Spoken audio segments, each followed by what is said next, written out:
Hindi na lamang mga pribadong sasakyan at taxi ang maaaring i-book ngayon para maghatid sundo ng mga pasahero, pati po mga motorsiklo. Pwede na ring i-book online. Makatutulong daw ito sa mga nagmamadali dahil mas madaling makasisingit ang mga motorsiklo kahit traffic. Pero ang ilang mga commuter may alinlangan sa kanilang kaligtasan. Live mula sa Quezon City may report si Cedric Castillo. Cedric.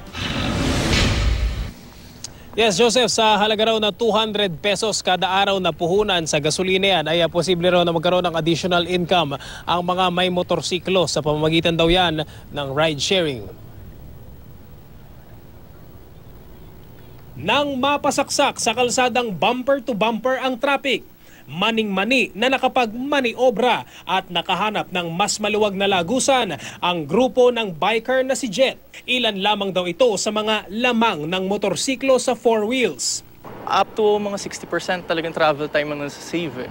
So, malaking bagay yan para sa mga commuters. Sobrang notorious na yung traffic ng Manila. So, naisip ko, mobility solution talagang motorcycles. Ngayon, ang service na nagpapaalwan daw ng kanilang biyahe, ibabahagi nila sa publiko sa pamamagitan ng bikerx.ph, ang online na paraan para kumuha ng masasakyang motorsiklo. Pero maliban sa pasahero, delivery o courier service man yan, pwede raw nilang patulan. 69 pesos for 5 kilometers, then for every succeeding kilometers, 12 pesos. So, mas mura siya sa cab. Naka-orient or nire-retrain namin at least every month yung mga riders. Binibrief namin sila.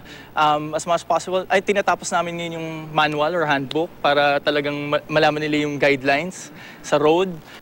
Isang buwan pa lang daw operational ang BikerX. Hindi raw bababa sa 50 bikers na ang pasok sa kanilang network. For security and safety reasons, meron kaming screening process o background check para even dun sa mga motorcycle drivers, lalo na dun sa mga commuters. So, once na ma-approve namin sila, pwede na silang mag-direct na SMS.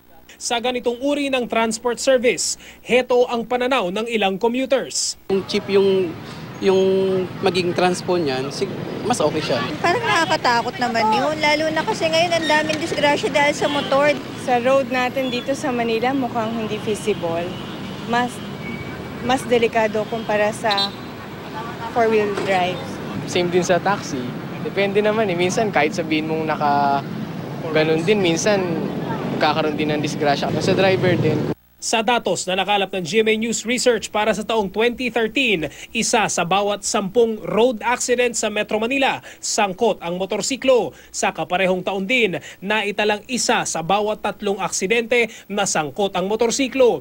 Fatal. Pero kung pagbabasihan naman ang datos ng PNP Highway Patrol Group mula 2013 hanggang 2014, kapansin-pansing bumaba ang bilang ng mga road accident na motorsiklo ang sangkot.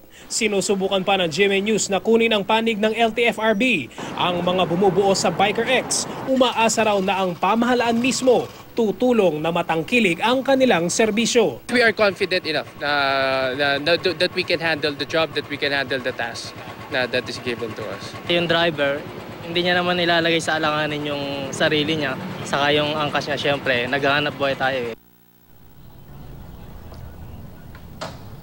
Joseph, pagdating daw doon sa mga courier service o yung sa mga delivery, sa ngayon daw ay yung mga business partners pa lang daw muna yung napagsaservisyohan ng BikerX. Pero eventually daw, ang target nila, pati yung mga small scale ba, yung mga pagpapagrocery ka, magpapadeliver ka, ay balak daw nila na maging market din, Joseph.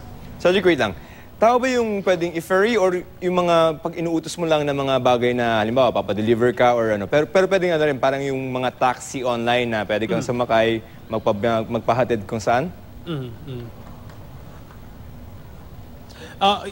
Yung narinig ko, Joseph, nabanggit mo yung mga pa-deliver, no? Yung personal lang ng mga errands, kumbaga, hindi pa nila na-market yan ngayon, no? Ang target nila is meron sila mga business-to-business daw na mga courier service yan, medyo na-market, nasaservisyohan nila yan.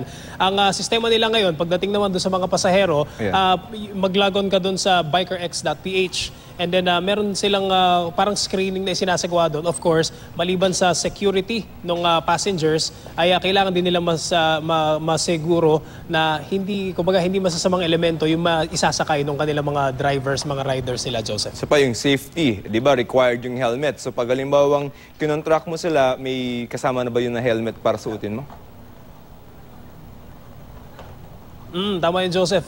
May kasama ng helmet at optional din daw, nabanggit nila meron daw mask at meron din yung parang shower cap ba yun? Para optional din yun para for sanitary purposes din daw, Joseph. Magkano naman yung basic fare kung halimbawa? Kasi hindi malabo na minsan kakailanganin mo talaga magmotor sa lalo na pag hindi gumagalaw si Edson, lalo na magpapasko. Magkano yung basic fare? Sa ngayon, Joseph, nakapeg daw sila sa 69 pesos para dun sa first 5 kilometers and then 12 pesos per succeeding kilometer. Sa ngayon daw ay namamarket muna nila sa within Metro Manila pagdating dun sa mga pasahero. Pero meron daw silang mga naging courier services na o mga delivery na business to business outside Metro Manila, Joseph. Cedric, yung online na mga taxi services tulad ng Uber, no, pinaparehistro ng LTFRB. Ito bang Biker X ay nire-require na o hindi kailangan ng registration from the LTFRB? Yeah, sinusubukan natin kunin yung panig ng LTFRB dyan dahil alam naman natin nagkaroon din ng issue dyan sa particularly sa GrabCar, sa Uber. On the part of Biker X, they are hoping daw na magiging partner nila in fact ang government at susubukan din daw nila makipag-coordinate para hindi rin naman daw magkaroon ng aberya o bolilaso sa dulo, Joseph. Alright, maraming salamat, Cedric Castillo.